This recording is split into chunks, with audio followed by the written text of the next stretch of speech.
while back, some of the townsfolk started panicking as they ran around naked and yelling, "The end is nigh! The end is nigh! The big boot is coming for us! The reboot!" Yes, this might be fake, but you know what? Let's entertain the idea anyways. After looking up some leaks, well, there are some interesting things to talk about, I guess, so fuck it, why not? It's not like I have anything better to do. Nope, the space dead horses don't need beating at all. Anyhow, so I go off by the assumption that the show is getting a direct reboot, not a full-on, complete refresh. That is, the same old main six, plus some other characters transferred from the current show. See, I already hate the idea of a reboot because it's so cynical. First off, they're banking on the first season cash-in before the word gets out, at the expense of already existing wonderful characters. What I personally would like to see instead is something like Legend of Korra, where you have the same world but completely new cast, with maybe a few reoccurring characters coming here and there. I'd say it's the safest thing to do for the brand, but oh fuck no, let's just cash in on the name recognition, and if the new thing's pure garbage, well fuck the characters, I guess. Seriously, new characters and new dynamics would allow for expanded world and therefore more opportunities to sell out down the line. But because we really like that name recognition of current characters, we'll use that. Well, I don't want to see new Twilight, AJ or Dash. Now, as I looked up some things that leaked, there were some multiple notable differences. Let's start with the general one, the visual design of characters. Thus far there have been about 5 versions that surface like rotting corpses in a swamp, and so to quickly go through them, everyone gets more detailed and hairy. Yep, this trend will one day make animators kill themselves. More hair. Seriously, do you know how frustrating it is to animate that stuff? And I'm not an artist that says this shit. Still, I'd call this the Rainbow Power version Neanderthalic Main 6. As they seem to really like to bring back that one-off superpower that was oh so important for the season 4 finale. You remember? You remember that superpower that they used? Right? Oh, and hi-ho, nightmare rarity.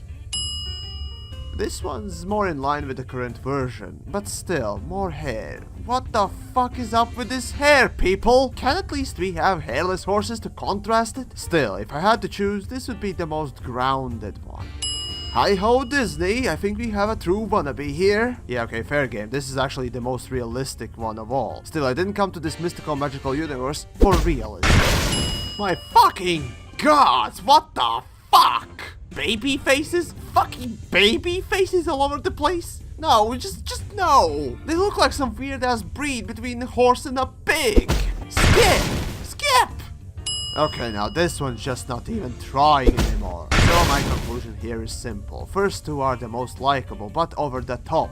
Third one would be good for, about 20 years ago when the Disney still had some hand-drawn traditional animation going. And the last 2 are, in my eyes, made by failed illustrators, not animators or proper artists. Some jackass with either one creepy style or no style at all. Those last 2 would be something you'd ask for a pamphlet, not a show. Now obviously there are additional things that you can extrapolate from these drawings. And there's one that I really hate, and that's the emphasis on the wow factor. What I love about current character design is its absolute wonderful simplicity. Characters are so simple, yet thanks to really good animation, they have been brought to life in complex ways. That is what animation should be. Even I, someone with no real artistic experience, managed to be encouraged enough to try out and draw a character. And here I sit. Seriously, I'm no different from you. I literally have no other ability but patience and some hand control to do this. Because designs were so simple, it allowed people to ignore more uglier parts and emphasize the beautiful. This is the power of simplicity. It allows us to imagine, plus it gives artists the time to do more animations. But okay, whatever. If the story is good enough, I won't care too much. Even if we get the baby/pig face horses too, you know. Now, as for the obvious 3 changes. Twilight being demoted to filthy earth pony. Yes, I see why this was done. See, the OP magic gets nerfed and therefore it limits the Deus Ex Magus influence, and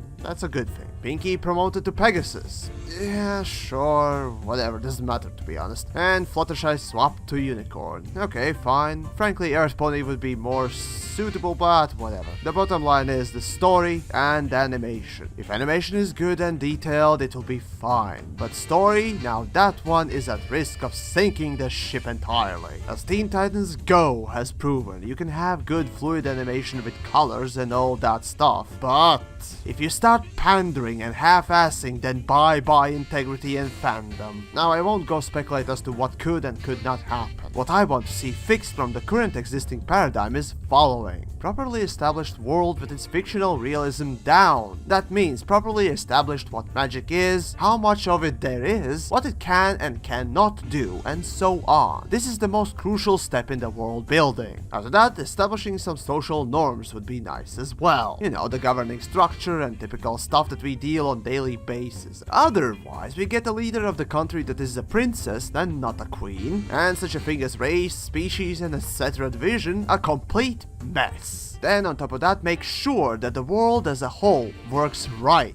You know, these things called maps are kinda important. Because if you look up the Friendship is Magic map, well, yeah, that one's only described with words like incoherent, incomprehensible, idiotic, etc. Additionally to that, it'd be a good idea to establish the IQ scale. You know, make sure that animals aren't more intelligent than the characters we are supposed to look up to. Oh, and finally, no fucking anthros. We seriously don't need no fucking humanoid abortions. The charm of the pony world for me was that everyone was an animal, and that made it so much fun and different from any other cartoons I've seen thus far. So no stupid diamond dogs, no parrot pirates, and not even minotaurs. So there you go, some things that need fixing. As for the thing that hooked us all, I think it's clearly the more realistic and relatable characters that attracted us. Characters that aren't always happy-go-lucky or patronizingly mature. I still remember watching and being mesmerized how Twilight or Spike got snarky, angry, annoyed, or sarcastic with some more moronic things in the world. While still, at the end of the day, they managed to share the message of friendship. It would also be nice, of course, to see some overarching storylines, you know, and a fucking arc or something.